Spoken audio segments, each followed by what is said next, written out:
Well, hello, and welcome to the Pen to Publish podcast from the two Alexas. If you're penning and publishing, or even just planning to pen and publish, you're in the right place. I'm Alexa Whitten, author, typesetter, and independent publisher, and I'm Alexa Tewkesbury, author, editor, and proofreader. You can never have too many Alexas. We love getting feedback, so do please review and subscribe. And we also have a group full of like-minded writers, which you can join over on Facebook and get your writing results happening. It's called the Writers' Refinery, and the link will be in the show notes that accompany these podcasts. So let's get started. Hi, and welcome to the last episode of Series 4 of the Pen to Publish podcast. And today we are joined by Rachel Rowlands, who is a contact of Alexa One, and she is a freelance editor who has worked on around 200 books editorially for clients such as Hachette, Black Library, HarperCollins, and Penguin Random House. I mean, that's quite a catalogue of people to be working for, which is fabulous. She is an advanced professional member of the Chartered Institute of Editing and Proofreading. And Rachel also writes her own fiction and holds a degree in English and creative writing. Rachel, welcome to the podcast. Thank you. Thanks for inviting me. I know this episode is going to be so valuable, and I'm hoping our questions really do delve into the differences between traditional publishing and self-publishing. Obviously, as you know, we are advocates of self-publishing. So to have your expertise on this show, I know is going to really help a lot of listeners. So thank you so much for making the time to come and speak to us. You're welcome. I'm excited about talking about this topic because it's something I've thought about a lot myself as well. So excellent. So let's get cracking and dive straight in. What would you say is the biggest misconception authors have when it comes to traditional publishing? So I think it's actually where the goalposts are for when you've made it. So a lot of people think once you get a literary agent, which is what they tell you to do, if you want to get traditionally published, the first port of call is to get an agent. But unfortunately, a lot of people don't sell the book that they even sign with the agent for. So you can think, oh, I've got an agent, I've made it, I'm going to get published. But actually, you might not sell that book. You might write another one with the agent, and that one might not sell. So I've been through 3 books with my agent. The third one is currently on submission. So I have not sold the book that I signed with the agent for. So I think that's probably the main thing. People think you've made it once you get an agent. And also true when you get published. It sounds a bit doom and gloom, but it's the unfortunate reality. Even if you get a publisher, there's no guarantee. Your book could tank, it might not do well, or you might not get the type of advance that you wanted, or they might not give you the marketing that you wanted, or to get your book the attention that it deserves. So a lot of people think there's a certain point at which you've made it and that's it, and you've done it, but there are hurdles at every step. I always joke that it's like the circles of hell. I know that sounds really dramatic, but you have to be prepared for that. If you want to get into traditional publishing, have to be prepared that it's going to take a long time, and there's always going to be a hurdle. I mean, there are positives as well, obviously, but it's best to be prepared for that. Sorry, Alexa, can I just clarify, when you say you find a literary agent and then your book doesn't sell, what do you mean by that? As in, they don't see that book for what it is and then pass on to a publisher? What do you mean by if you get a literary agent and then the book doesn't sell? So if you go through the querying process, if you're sending your material to agents and then they say they're interested, they want to represent you and your career, and you sign a contract with them, you'll then go through probably some edits with the agent to get the book up to scratch to the point where they feel it's ready to be submitted to the publishing houses. And then the agent will prepare a list of editors that they think is a good fit for the book. And then they will submit it to those editors. But what could happen is, just say you send it to, 20 editors. There is a chance that every single one of those editors will say no. Or you could even, this can happen as well, where an editor might be interested in the book and love it and want to publish it. And then they could take it to what they call an acquisitions meeting, where everybody from the publisher, from different departments, gathers together and they look at the books that an editor wants to bring to the table to be considered to be published. And it could be that somebody doesn't agree that this book is saleable or it's not marketable, and it has to be like a group decision. So it could go to this meeting because an editor loves it. She could or he could present it, and then say sales and marketing might say, we don't think this is marketable, or we don't have enough room in the publishing schedule, or we've got too much of XYZ. And then they might turn it down at the meeting. So you can get that close and still be turned down. So there's a lot of hurdles to get through. Can I just clarify, for listeners, when Rachel's talking about editor here, she's talking about a commissioning editor. So that's not like line and copy editing like I do. That's the commissioning editor who works for the publisher, who actually commissions the book for publishing. Yes, yeah. Right. So just because you get an agent that says, yes, I love this, and you sign a contract and you get an agent, basically, like you said right at the beginning, that doesn't necessarily mean your book's then made it. You've still got more hurdles to do. So you've got to get through this next screening process where a commissioning editor takes a look, then takes it to a meeting at the publishers, and then they say yes. Yeah, and it's way more common than people realize to actually go through that. Because once you've got an agent, people don't really talk about that side of the process. I'm not sure why. I don't know if because people think they can't talk about it, or that it looks bad if they talk about it negatively. But you won't see many writers talking about this side of things. But it's very common to get an agent and to not sell straight away. Right. Interesting. Yes. Did you know this? Because you've been through the process, Alexa. So did you know this? I did. I have been through the process, not with a first published book. I had a lot of children's books published by one publisher that kind of collapsed and was taken over in 2020, partly as a result of lockdown, and there were other things as well. And an agent took me on to help me find a publisher to republish those books, and there were a lot of books, but he was able to help me with one series. So I found another publisher through him for one series, but one publisher hung on to one of my series, and they also asked for more books. They wanted to see the whole range, so I had to get all the files sent through and everything.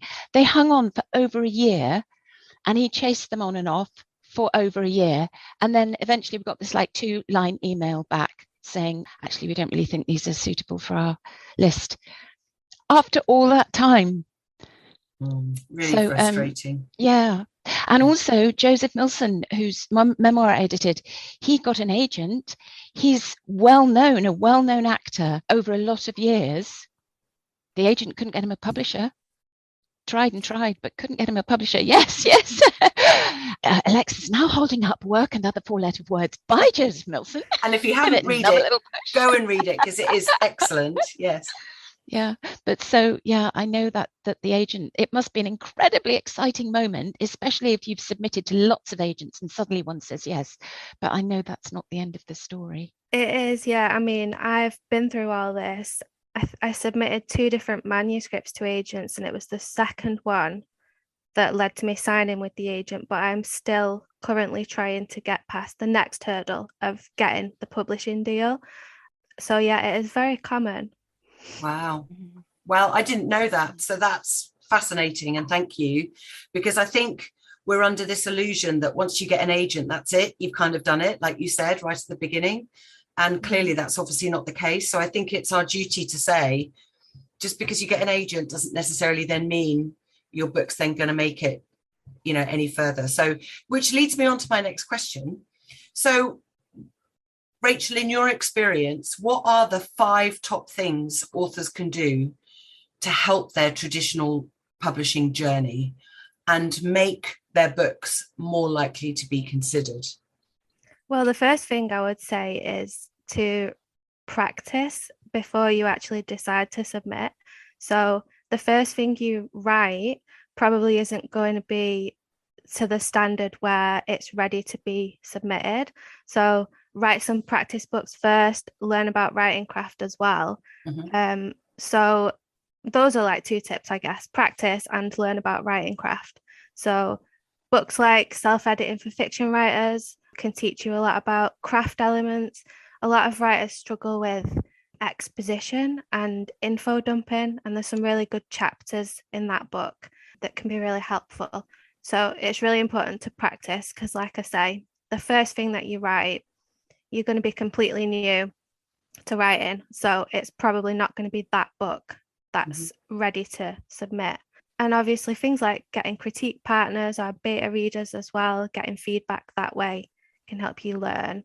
But it's just about practice, the same as like playing an instrument. You know, you've got to put the hours in first before you're ready to reach that point. So it might be, you know, a good few years before you're ready to submit to the agents. And also another tip is learn how to write a query letter or a pitch. It's a completely different skill, which can be really frustrating, but there's a lot of resources out there. So there's the Query Shark blog, which I believe it's run by an agent, or she might be an ex-agent. I can't remember, but she picks apart query letters from real writers on her blog. So you can see exactly the bits that she would change, or bits that aren't quite working, and how the query letter should be constructed. So that's really useful to look at. And Janet Reed has got a really good guide to query letters as well on her website. So yeah, learn how to write a pitch. That's really important. Even when you get an agent, you will still need to write pitches. So for me, every time I have a new idea for a book, I write a little pitch, send it to my agent and say, what do you think of this idea? Do you think this is, you know, a saleable idea? Do you think it's worth pursuing or not?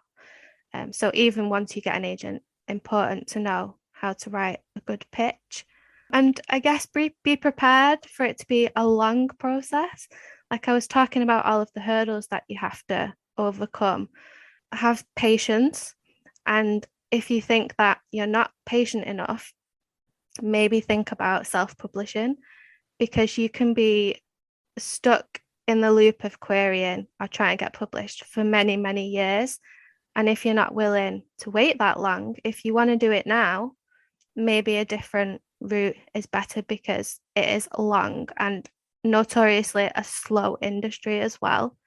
So yeah, patience is important. And final tip is to know the conventions of the genre or the age group that you're writing as well, because you can get rejected for things like, just say you write a book that's, I don't know, 250,000 words long, and it's a YA novel or it's a middle grade, then that's going to just be rejected off the basis of it's too long. So know the conventions of the age group or the genre that you're writing as well, to avoid getting rejected for silly things like that. Alexa and I talk about this all the time, don't we, Alexa? It's probably the number one thing we say to all our authors is research your genre, research your age group. Yeah, read. We say it all the time, and people still don't. We still say it all the time. Yeah. Can I just go back very quickly on your first tip that you gave about, you mentioned a word that I wasn't quite sure what you meant. So I kind of understand about info dumping. Yes. Which is basically where you just give a whole load of information about something when you're describing something right at the beginning. And I talk about show, don't tell, right? So I'm assuming that's what you mean by just giving lengthy, unimaginative information about a scene rather than weaving it into the story. I'm assuming that's what you mean. Is that right? Yeah. So the word that I used was exposition, which is basically just what you said. It's telling too much or summarizing too much instead of showing things unfolding as a scene or an interaction. Right. I would say that's probably something I say as well when I give tips on people writing. And it's probably one of my things that I notice that first-time authors make is they give long description, like to try and say, right, the person is tall, brown hair, blue eyes, ruddy complexion, and they say it all in like one paragraph. And it's like, you could drip feed that information throughout the book cleverly, you know? Yeah. And I think it's the most common problem I see as well when I'm editing for people. And I think it's the main thing people struggle with when they're new. It's really a difficult concept to wrap your head around at the beginning. But the more you practice and the more you read up on the craft side of it, Yeah. and read as well. Alexa One said reading is really important in your genre as well. Reading can help you learn how to not use exposition and how to flesh things out as a scene instead. So yeah, reading really important as well. Yeah. Funnily enough, I posted on LinkedIn just that today. Actually, I just posted today about the fact that the best way to learn is to read. If you don't have time to read, you shouldn't be writing, basically. And it's what Stephen King says in his book on writing. I think that's his number one tip is read. So it's really good to hear you back up. I think what we talk about as well, Alexa, isn't it? We talk about this all the time. If you're not looking at it in practice, it's going to be really hard for you to apply the practice to your own writing. Yeah. And also, if you want to write murder mysteries, or what a great excuse. Say, well, I'm sorry, I have to read murder mysteries all day today because I'm writing one. I mean, yeah. Exactly. That's a great mystery. This is wonderful to have professional person come to join this episode and kind of back up exactly what we've been saying. Alexa, it's almost like we know what we're talking about. Awesome. We do, listeners, we do. Thank you. Those are fantastic tips. I think you've given us more than 5. So listeners, go back, make notes. I will get the information of those 2 blogs that I think you mentioned, or the blog and a website, those 2 names that you mentioned. We'll put those in the show notes because I think, like you said, submission letters, pitch letters are really, really important. And you don't want to fail at the last hurdle. You might have a fantastic book and yet your pitch letter just doesn't bring out the brilliance of your book. So we'll then get, dismissed at that point, which would be a real shame because everyone's busy in traditional publishing. And even though your book may be amazing, if you haven't championed it in your pitch letter, then they won't get a chance to look at it and they'll say goodbye to something that could be a really good seller. So I think that's absolutely practice your writing, practice your pitch letters. So really good tips there. Thank you. And my last question, and this is, we get this asked all the time. So if you could open up the holy grail of where we can find these, where is the best place to find agents? Because there seems to be a lot of conflicting advice here. Yeah, there is. And it also really depends where you are as well. So if you're in the UK, the holy grail is the Writers and Artists Yearbook. And they bring one out every year. And it's got a listing of agents and also publishing houses with contact details. And I think they also have some short submission guidelines and a website. So if you want to find an agent and you're in the UK, definitely get a copy of the Writers and Artists Yearbook. I believe you can also sign up to their website, and I'm not sure if you have to pay for a membership. I can't remember, but if you sign up to their website, they also have an online directory that you can search through. I believe they do. Because we've heard conflicting advice about people who have bought that book who then don't get very far with it. Either the information is out of date and they've bought the latest book, or they just get nothing. So they kind of get disillusioned with that. Yeah, I mean, they bring one out every year, but I guess if something would change after they've published it, I suppose that could be an issue. You know, if somebody left the industry after it was published and they weren't an agent anymore, I can see how that could happen. So there's another place that you can go online, so you don't have to buy a copy of that book. And it's also more of a global database as well. So it's called Query Tracker, and it's a website that you can sign up to, and it's completely free. And it's an online directory of agents, and it's just worldwide. So I think some UK agents are missing from there because it's got more of a American focus. So a couple of the UK ones are missing, but it's brilliant.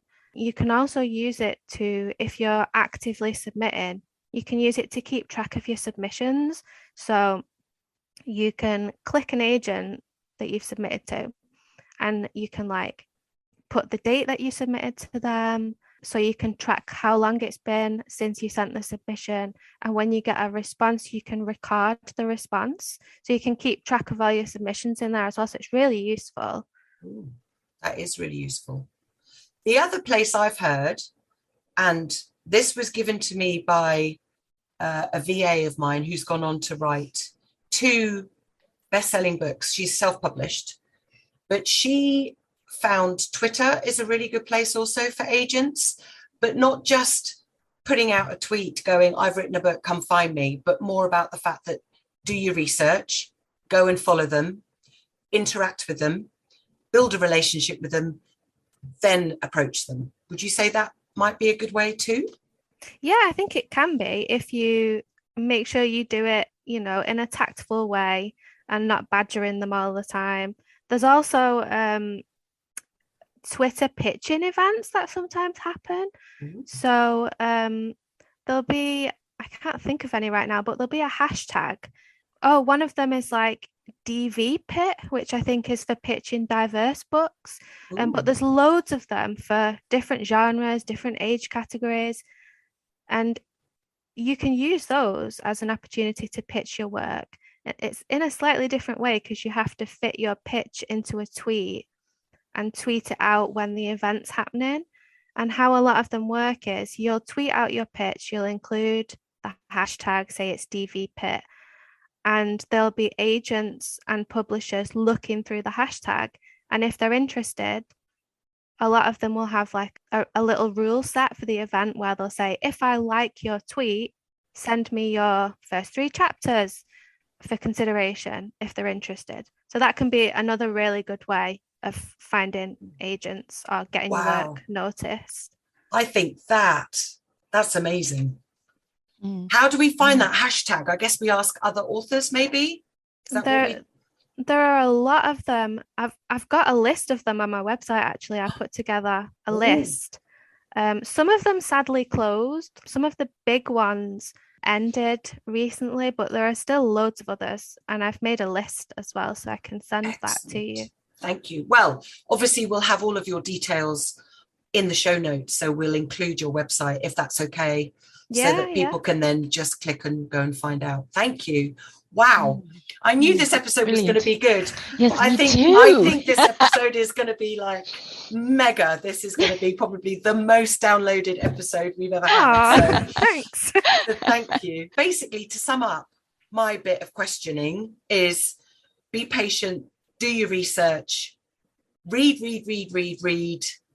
Make sure you realize that just the first step of getting an agent doesn't necessarily mean you're going to be published. Self-publish if you want to do it quickly, because it's a long drawn-out process. And the artist year, the Writers and Artists yearbook, is the place that you can go. Plus the Twitter that we've just mentioned with some of the events that go on with the pitching events is the way also to try and find your agent. So, wow. I should mention one other thing that's really important as well, which is be very careful of being scammed when you submit into agents as well. Do your research. There's a web page called Writer Beware, and it's got a page all about agents and red flags, because people have been scammed. An agent shouldn't charge you any money to read your submission. They should only get paid when they sell your book and they take a commission. if they're trying to charge you to read your submission, they're scamming you. So just be careful and do your research. Okay. Because I mean, I would fall for that trap. I would, you know, if someone convinced me that they needed to read my book and I was to pay a submission, I'd probably go, that sounds about right. Yeah, no, absolutely not. Interesting. Thank you. Okay, right, that's me. Come on then, Alexa. Okay, well, the first thing I wanted to ask was, how do you think the self-publishing landscape has changed from its early beginnings as when it was known as vanity publishing? Because I know that even though its profile is shot up in recent years, and even though so many self-publishing authors do it all properly, they get their editing done, they get their proofreading done, they get professional book designers to lay out their books, there's still this thing, but you're only self-published, aren't you? But do you think that that has really changed now from where it started as, well, if you can pay to get your book in print? I feel personally that there has definitely been a shift in how self-publishing is viewed. Yeah, I totally agree. It's weird because in recent years, TikTok has been huge for self-publishing. There are authors on there who have self-published. One that springs to mind was a book called The Atlas Six, and it was this huge TikTok sensation. And it got picked up by a traditional sci-fi and fantasy publisher. I forget which publisher now, but it was huge.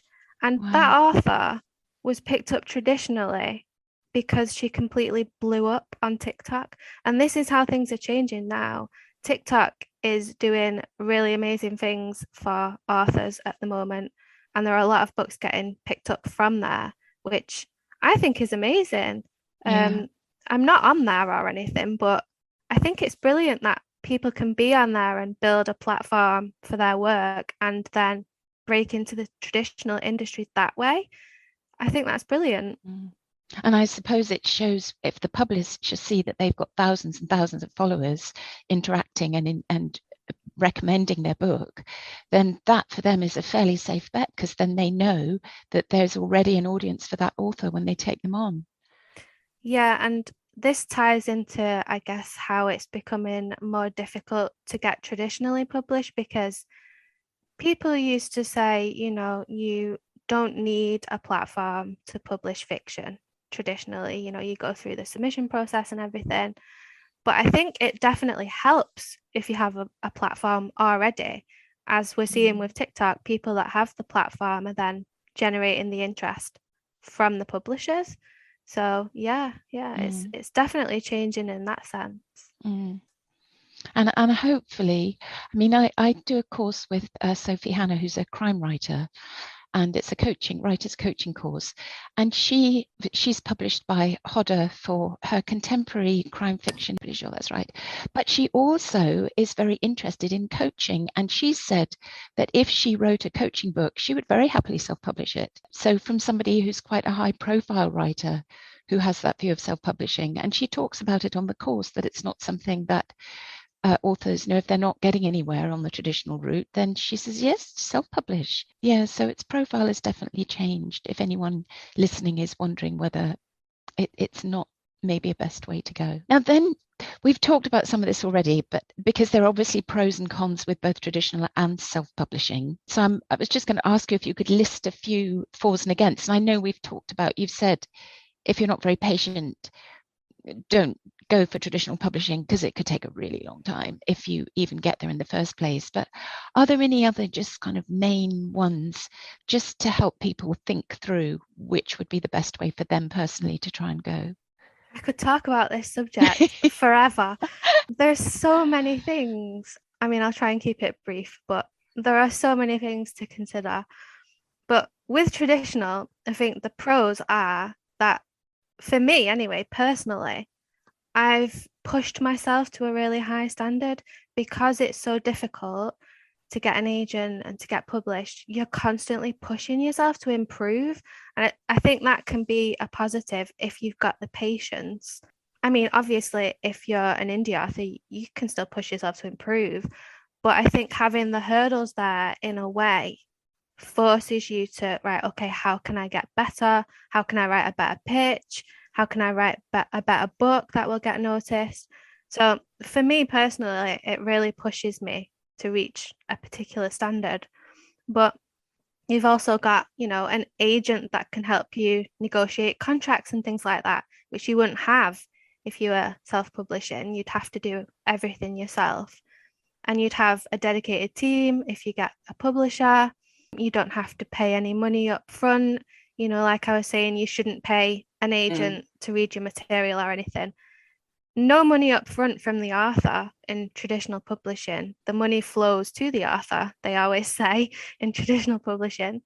And you have more access to the mainstream. So bookshops, events. Unfortunately, a lot of events are like, essentially they bar self-published authors, which I think is really unfair.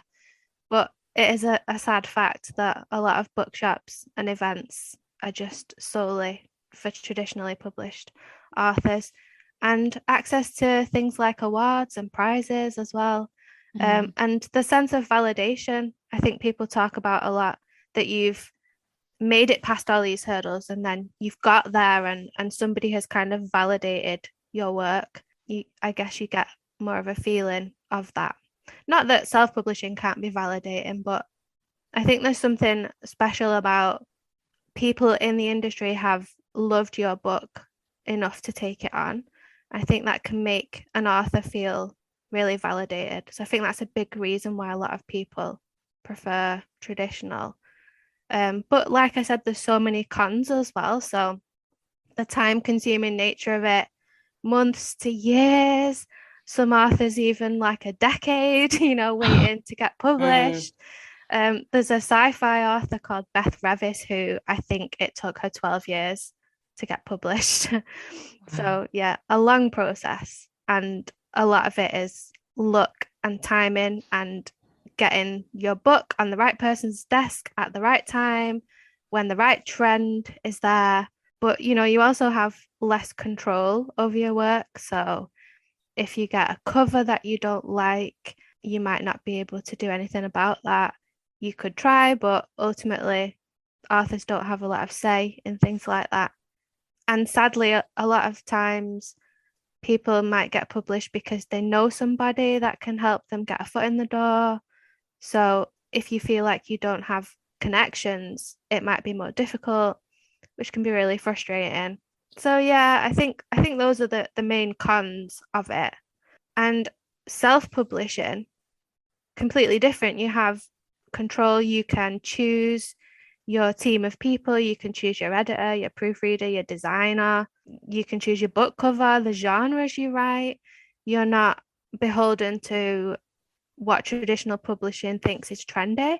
So if you want to write a vampire book, go ahead and do it, whereas traditional publishing might say, oh, we've had too many vampires, that's been done, that's oversaturated. So I think the negative sides of self-publishing are like, there's still a little bit of a stigma where people think, oh, it's the lesser option, or oh, you do it if you've like failed to get published traditionally. So unfortunately, there's still a bit of a stigma.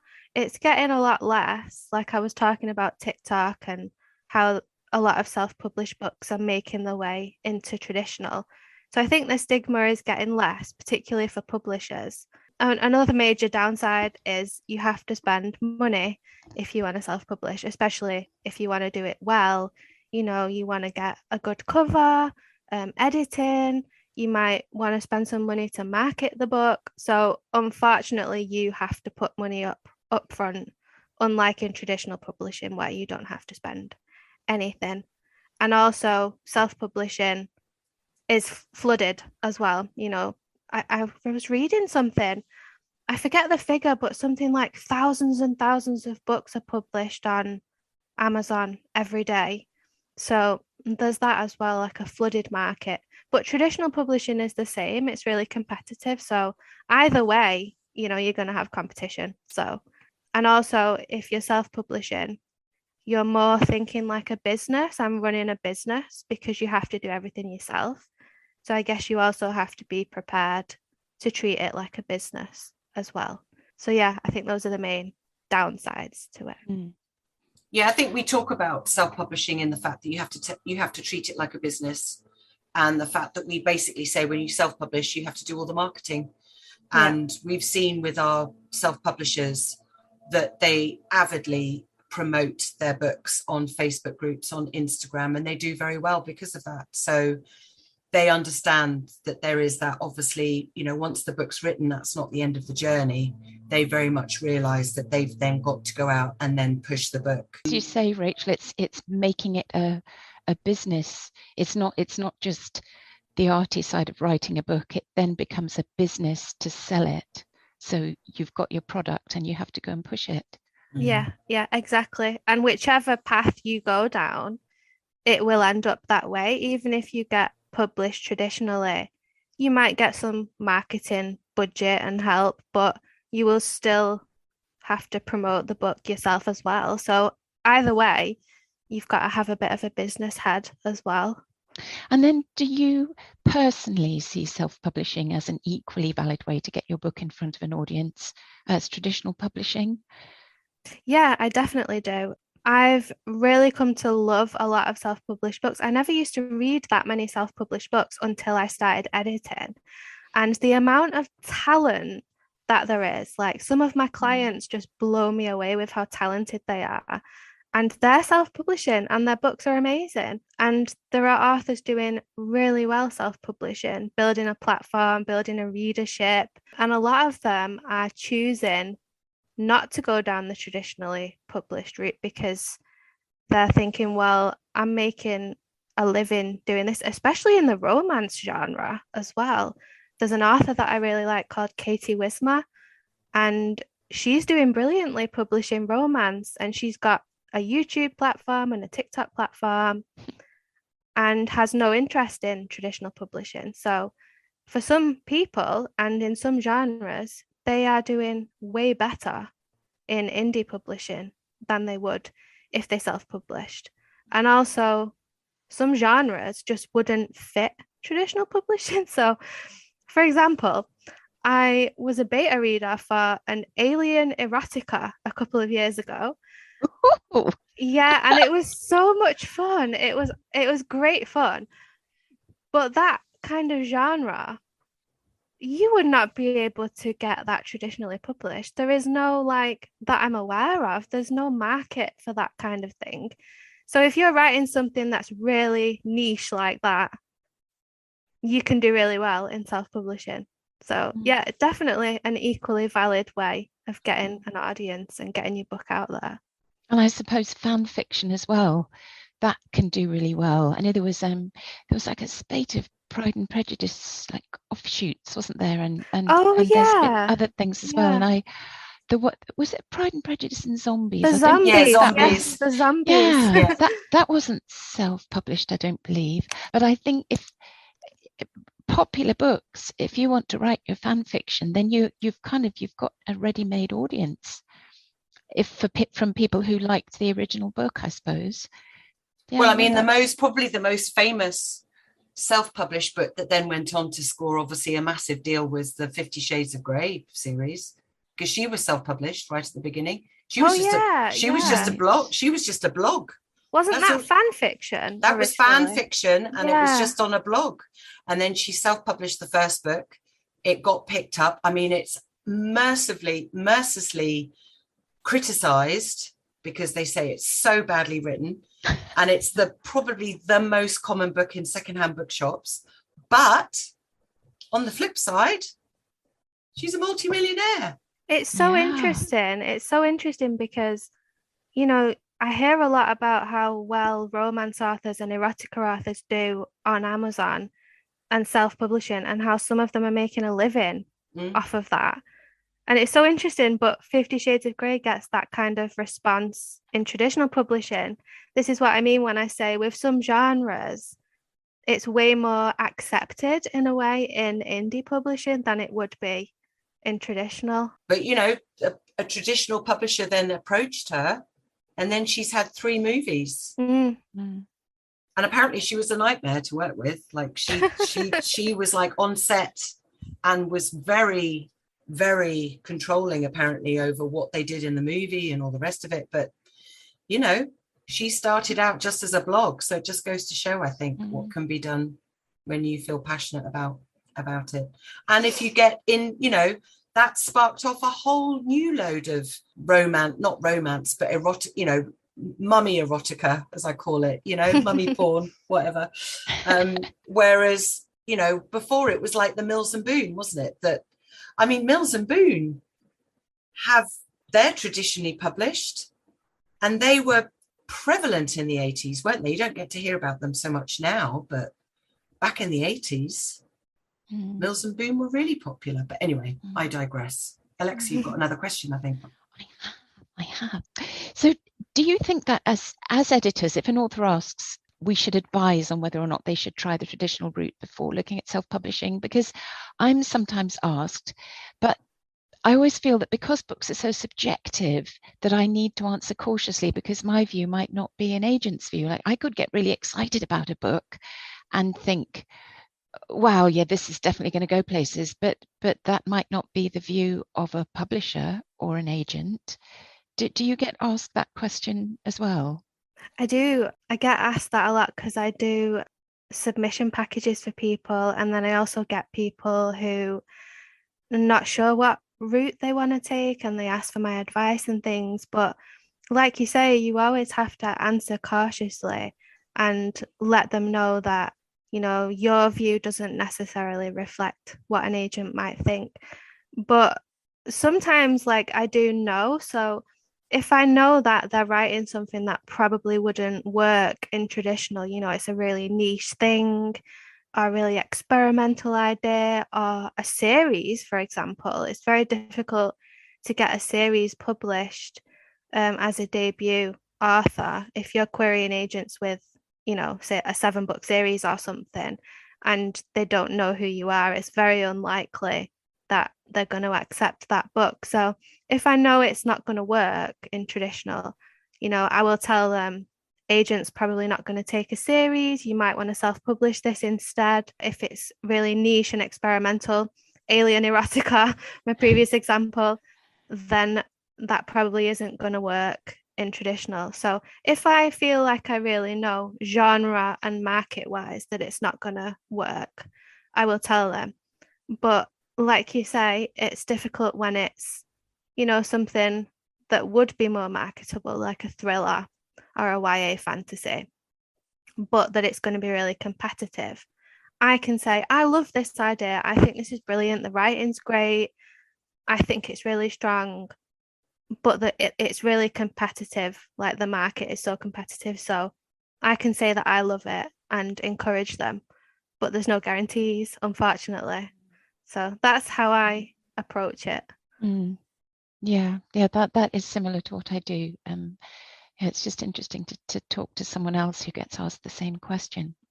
And then if an author wants to pursue a traditional publishing route, how many agents or publishers would you recommend they submit to in the first round?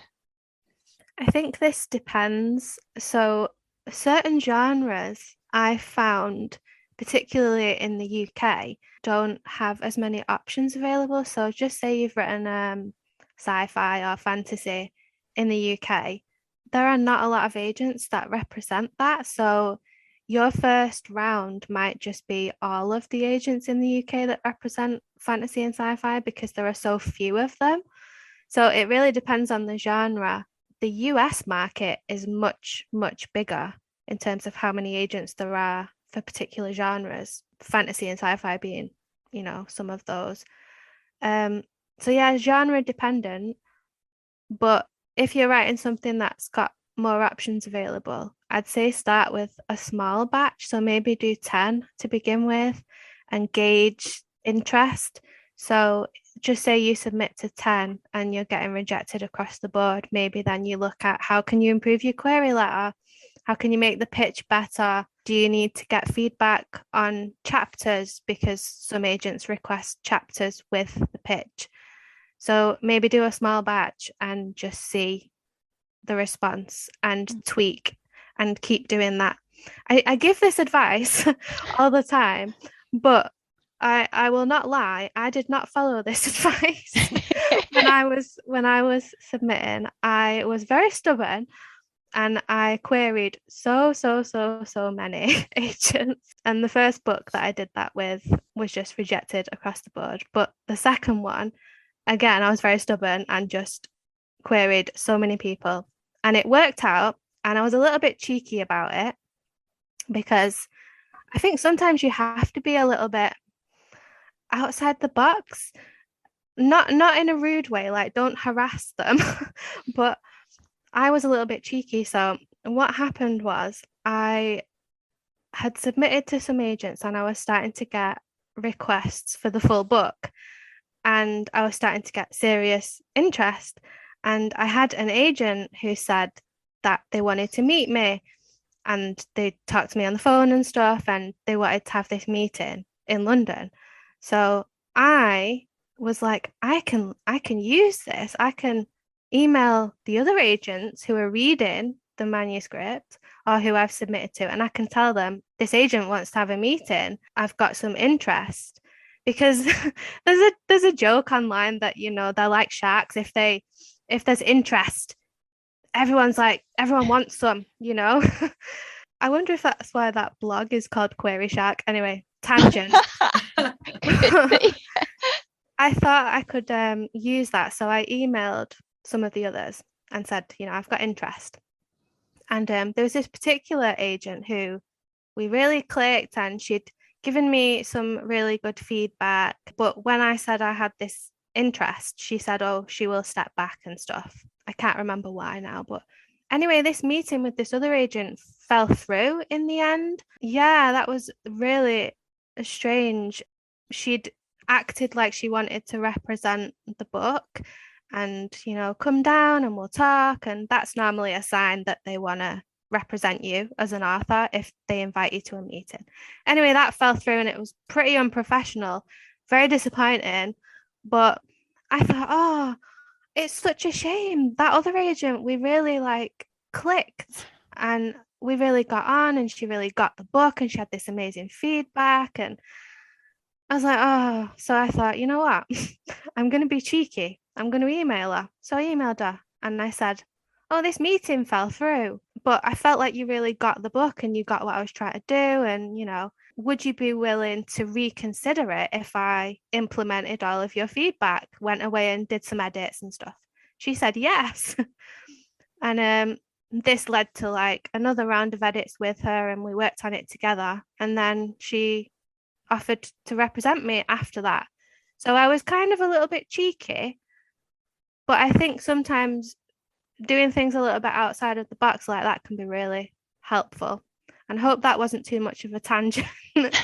No, not at all. No, because it's the personal experience. Because for people who haven't had the personal experience of this, to know someone who's gone through it and then how you sort of negotiated that is really interesting. Yeah. And then really the last thing I wanted to ask, which again, it's a huge thing, especially if you're a first-time author. Perhaps you haven't been practicing by writing several books. Maybe this is your very first book and you're nervous about putting it out for anyone else to see. But do you have any tips for dealing with the disappointment of rejection? Because if you say put it out to 10 or 15 agents or publishers and every single letter that comes back through, it's saying no, because obviously once you've submitted your book, it's going to be really hard to put that out of your mind anyway. So I suppose after a month or so, you're going to be starting to watch the post or watch your email. How do you sort of bounce back from that? Because it's gutting, isn't it, when someone says, no, sorry. Oh yeah, definitely. This is something I have so much personal experience of, and I almost feel like a master of rejection. But no, you're right. It is really awful and crushing, especially because you pour so much of yourself into your work and you can spend, years on a manuscript and you might have to shelve a manuscript, if you've submitted to agents and got nowhere and you think, I'm going to put this one aside and work on something else.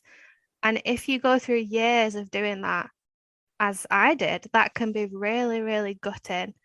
And it's very difficult. And to be honest, it doesn't really get easier. It's always awful. It doesn't matter what level of rejection, you know, whether it's agents, publishers, it's always, always awful. But my advice is expect rejections because you will get them. You know, it's guaranteed. Writers get rejected. And also be mindful if you already have like mental health problems, say you've got anxiety or you've got depression.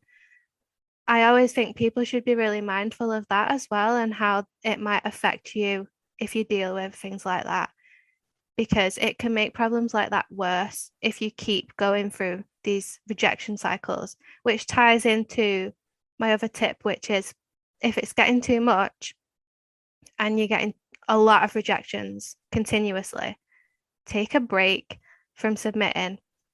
You know, stop querying agents for a while. If you've got an agent, once one thing is submitted and close the door on, have a long break before you send something else out. There's no shame in pausing, submitting, or writing for that matter, because it can get to a stage where you don't want to write, like the rejections make you feel so bad that every time you sit down to write, you think about them. That's really valid. And if you have to stop writing for a bit, there's no shame. I think a lot of times writers think, oh, you know, if I'm not writing every day or frequently, you know, I'm not a writer or, you know, things like that. But you have to take a break sometimes, especially if you're dealing with a lot of rejection, and look after yourself and come back to it later when you're in a better frame of mind. I think that's my main piece of advice. And also find writer friends that you can vent to. Don't vent about rejection on social media. Find a group of writers that you can talk to in private and vent because you will need to.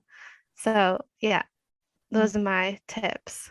Mm. And if you really believe in your story, would you say, I mean, I guess because we're such an advocate of self-publishing in terms of we offer really good support and we make sure that the books that we do help people self-publish are of really high standard. If you really believe in your story and you're being rejected and yet you still really want the story out there and you've got the budget, there's no reason why you can't then go and self-publish.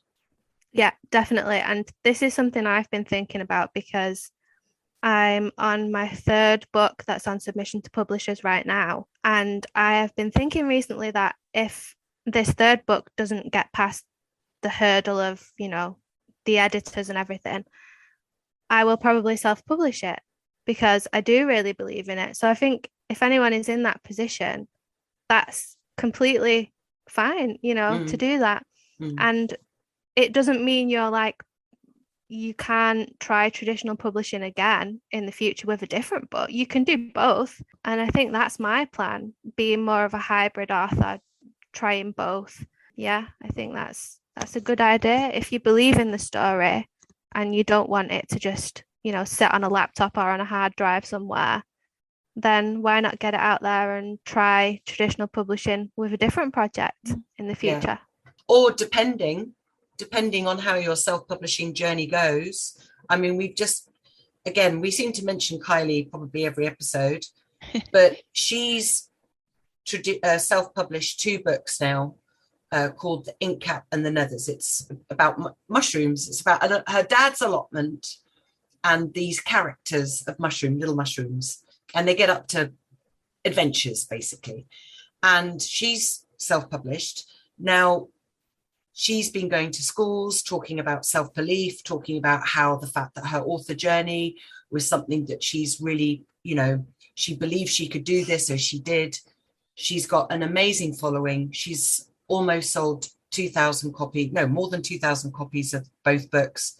She's visited many schools, and now she's got Waterstone's events manager contacting her to say, we want to stock your books. Now, this is across the northeast, wow, isn't it? That's amazing. From Carlisle down to Darlington. Yeah. So Waterstone's now contacting her, and she's self-published saying, we want to stock your books, is huge, because as you've just said right at the beginning, bookshops don't like taking self-published authors. Mm. So she loves her self-publishing journey, and she's done really, really well with it. Now, she's made it a business, don't get me wrong. She's worked tirelessly at it, and she's had phenomenal success, but she's given it her all. And I'm a big advocate of, if you're self-publishing quality books, which I believe Alexa and I, that's what we produce, then you're, even if you were to get a traditionally publishing deal, the money involved, you might actually make more self-published rather than traditional as well. Yeah, I think you do. I was reading one of Joanna Penn's books about self-publishing, and I think she said the royalties for Amazon are something like 70%, which compared to traditional, I can't remember the percentage, but it's nowhere near that high. It's very low in traditional publishing. For most people, it's very rare to get these high advances or six-figure advances. And there's been a lot of talk online lately from traditionally published authors who are really struggling financially with the writing. They have to have a day job, or they wonder why they keep writing when they're getting so little back for it. So I think something has to change in traditional publishing financially. I don't think authors get anywhere near what they should for the amount of work that they put in most times, apart from the rare cases, like I said. Yeah. There was a very interesting Twitter conversation with I should have got her name before we started. She wrote a cookbook. She's a famous cook. Oh, is it Jack Monroe? That's the one. Yeah. Did you see that on Twitter? So some conversation came up on Twitter about, because Jack Monroe basically has made her name for helping people who are on low incomes cook good quality meals from scratch on a very, very limited budget. And she takes, Asda's own brand 10p can of tomatoes and dried chickpeas, and she's able to produce, help families produce nutritious, very cheap meals. Now, she's obviously written a cookbook, and she's all about supporting people who are on low incomes. And she wrote this cookbook that's been traditionally published, obviously, and she wanted to make sure that the cookbook was available at a reasonable price, because cookbooks can be 20 quid. And someone made a comment on Twitter about, oh, well, now you're a published author, you can't, something about, you can't now say you're now not with the rich or something, because they had this opinion that because she was traditionally published, she must have been given a six-figure advance, and she's no longer a part of someone who is struggling financially. Yeah. And actually, she was saying, do you know how much, she basically retorted to this person on Twitter saying, do you know how much money I get per book? And it was 10p. She makes 10p per book. Yeah, I was going to say it's something like 20 pence or something, that 10p for each book sold. It's 10p. Ridiculous. It's really ridiculous. And I think that's another big misconception that people have. Often people that aren't writers, that they'll say things like, when you're a millionaire, you can blah, blah, blah. And for me, this is frustrating because I had family members say things like this when I signed with my agent. And, my dad would joke around like, oh, when you can buy me a house, when you get rich and stuff. And, you have to tell them the reality, which is that most authors don't even make the minimum wage when they're traditionally published. It's the whole J.K. Rowling joke, like, oh, you're going to be J.K. Rowling and you're going to be loaded. No. Yeah. And I think the thing of going back to getting an agent again, that's something else to bear in mind, that whilst you don't have to pay the agent up front to read your book, to start sending your book around, when whatever royalties or whatever advance you do get comes in, your agent is going to take a cut of that. So not all that money will end up with you if you've got an agent working for you, because that's obviously how they get paid. There's a big chunk that will end up coming off whatever you make. For the agent, like you said, I think it's something like 15%. And then obviously you're going to want to put some of it aside to pay tax on it as well. So there's more of a chunk that comes off it than people realize, even if it seems like a really decent amount of money. The author is probably not going to see that figure. No. And people don't realize that. They chase this dream thinking this is going to see me into retirement, and it's not the case. Like Jack Monroe said. And I saved the Twitter stream because I think it's something that Alexa and I definitely need to talk about, because people see this traditional route as the holy grail and they're going to make their fortune and it's going to be easy, and their book is different, so of course it's going to be picked up. And it so very much of it rarely doesn't happen that way, unfortunately. Exactly. And this is why I think it's so important to think carefully about which route you want to go down, assess the pros and cons of each one. And like I said before, there is no reason why you can't try both if you're interested in both. But it's worth thinking about what you want from your writing career and which fits with that. Yeah, agreed. Wow. What an episode. Oh, yeah. Thank you so much, Rachel. Just so much knowledge. So much. It's been fun just to brilliant. talk. I love talking about this stuff. I could chat about all this for hours. Well, you never know. Have you back on. Exactly. I was just about to say we might well have you back on in our next series. You never know. I'd love to. Okay. I mean, we could well have an influx of questions as well.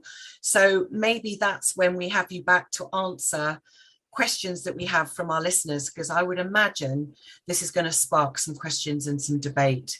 So maybe that's exactly what we do. So firstly, thank you so much for coming and joining us. Thank you. You're welcome. Thanks for having me. It's really, I mean, you can't pay for this kind of insight because you've been there, you work within the industry, and you have from a personal point of view as well. So, and if you want to self-publish your book and you need a hand, hello. Yes, definitely. We can help you on that if you decide to go down that route. So thank you, Rachel, very much for coming and joining us. Yeah. And I think that's everything for today. And that's it for the series. Our next series is actually, funnily enough, all about publishing side of things. So we're going to be taking a look at, once your book's finished, then what do you do? And Rachel, we might well take you up on your offer and have you back for sure. Yes, please. It's been great. Lovely. So that's it from me. And that's it from me and from lovely Rachel, who it's been so nice to actually meet. Although we're obviously on a screen, we exchange things over Twitter and Instagram, but to actually have a chat with you has been really lovely. So yes, it has. So bye-bye. Bye-bye. Bye.